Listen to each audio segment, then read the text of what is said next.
kemajuan iptek di bidang ekonomi. Nama kelompok, Perkenalkan, nama saya Putri Busari. dan saya Ranisa Fitri. Apa itu iptek?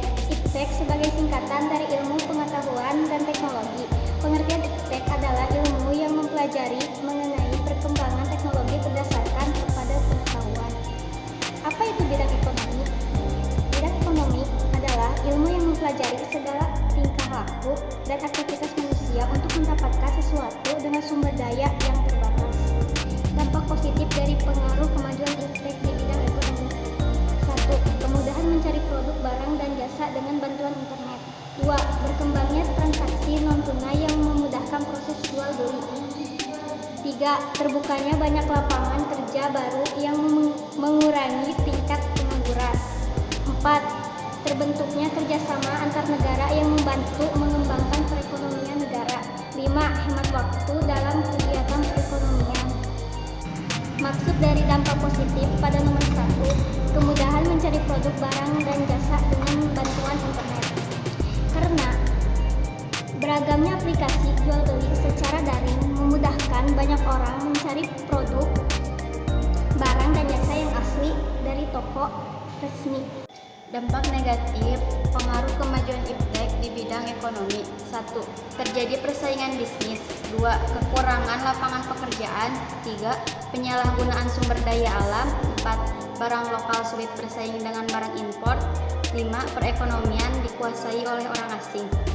Untuk maksud dari dampak negatif nomor 2 yaitu kekurangan lapangan pekerjaan, karena pada zaman sekarang banyak perusahaan yang menggunakan mesin sehingga lebih sedikit perusahaan yang membutuhkan tenaga kerja manusia. Strategi dalam mengatasi ancaman di bidang ekonomi.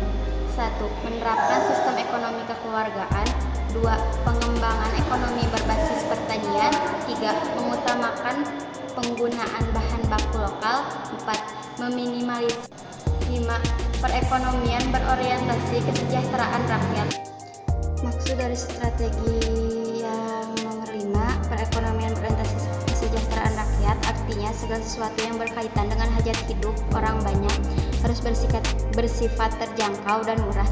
Selain itu, tidak mengutamakan keuntungan segelintir pihak atau golongan tertentu.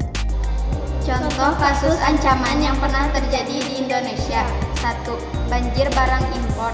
2. Perekonomian yang dikuasai asing. 3. Kesenjangan sosial. 4. Pengangguran dan kemiskinan yang sulit dikendalikan. 5. Korupsi yang merajalela. Contoh kasus yang terjadi di Indonesia yaitu Presiden Joko Widodo mencabut 2078 izin usaha pertambangan minerba.